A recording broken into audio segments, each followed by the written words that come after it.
Forgive me. I'm very emotional and I'm very nervous. My heart is beating out of my chest.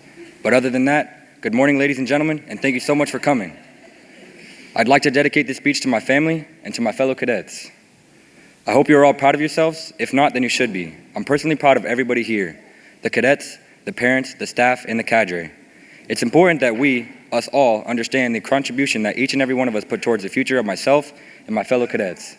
The last 22 weeks have been very crazy. It's been dreadful at moments, and it's been blissful at moments. But now that we are done with the residential phase, I hope we can take a step back and realize, yes, that was hard while doing it, but now it's becoming a memory. Whether it's a good or a bad memory, that all depends on our perspective and how we viewed those experiences. A battle buddy of mine who unfortunately went home early in the cycle gave me some very good advice. Try to imagine every moment you go through as a good memory in the future.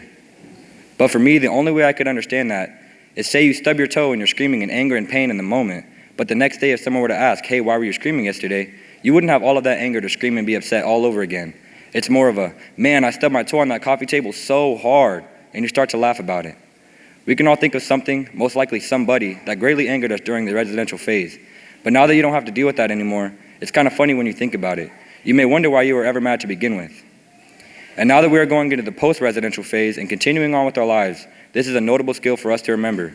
While going through something hard, try to think about something hard, maybe harder that you have been through before, and try to laugh about it. Because sooner or later you will realize that the hardship you face in the moment won't always feel dreadful. And one day, it's going to be comedy gold. In your list of hardships, the academy was just one bump in the road. Life is such a bumpy road, you don't want to be the car without suspension. You must be able to bounce back. Even though we can all say we had bad, maybe terrible moments here at the academy, so much good comes out of the struggle we went through. Now at this moment, I'd like you to close your eyes and think of your number one battle buddy from the cycle. What if they had gone home? What if you had gone home? You can open them. It's weird to think about. In first platoon, we had a lot of people go home. Every time somebody had went home, we as a platoon came together a little bit tighter. No, it wasn't because we had fewer people. It's because the more people we lost, the more we realized how the academy is what you and your battle buddies make it. Like getting up at 4:45 in the morning and going straight into a workout. That's not so easy by yourself. But with 134 other teenagers in the same situation as you, it gets so much easier. But we can be honest with ourselves, cadets. We all tried to do it on our own, but one way or another it brought us here.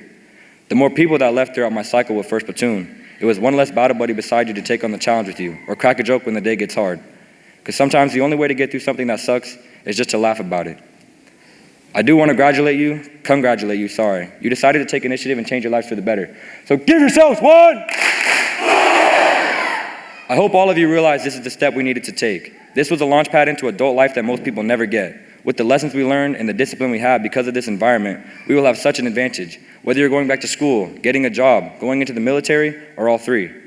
The skills we learned here will help you 100 times more than you ever would have thought. I have to admit, it's hard to see the bigger picture while you're being screamed at having a terrible day or you're fighting for your life in the fitness assessment. But before I go home and I regret not speaking my mind, I'd like to dive into a personal story, and I hope some of my fellow cadets can agree with me when I say this. At the beginning of the cycle, I thought the workouts never ended. I thought the food was terrible. I thought the cadre hated me. I thought I was never going to graduate. Actually, the thought of going through with the academy was completely out of the picture because I thought for sure I was either going to ruin it for myself or just give up. But thankfully, that all changed one day. I was very overwhelmed and I decided to read the letters my family had sent me. My mom saying, "It's so easy to see the bad. Try to look for the things you can be grateful for." My sister saying, "You can't control what other people do. You can only control how you react." From there, I realized who I was and who I wanted to be. I thought about how I've been running away from discomfort my whole life. Why not find comfort in the uncomfortable? I started to think, man, these workouts feel like a Zumba dance class. Man, I never ate 3 full meals back at home. These cadre are pushing me so much. I've never had somebody give me such incentive for good behavior. And if so many people just like me have graduated, then it can't be that hard. It's funny because all of these phrases contradict each other in such an ironic way. I think the opposite now of what I thought in the beginning just because I changed my perspective on reality. And instead of giving me a reason to feel bad for myself, I started to look for things to be grateful for. I've learned so much from this program, and I'm so happy I came here. I'm so grateful for the cadre and the staff for motivating me to stay here. Every time I had walked off, I was faced with 2 choices. Either give up everything I've worked for, or keep working towards the future I know I deserve. A quote from the commandant replayed in my head every time I was weighing out my options. You can do today what others don't, so tomorrow you can do what others can't. Now I hope my speech meant something to at least one of you. I hope to see all of you living out your dreams soon after today. Remember to continue pushing yourself to become a better version of yourself every day. And to all the friends and family, I want to say thank you for coming to show out and for supporting your loved ones throughout their journey here at the Academy. Thank you for listening. Thank you to the Academy staff members for providing me and my fellow cadets an environment not only to fail in, but to prevail in. Thank you.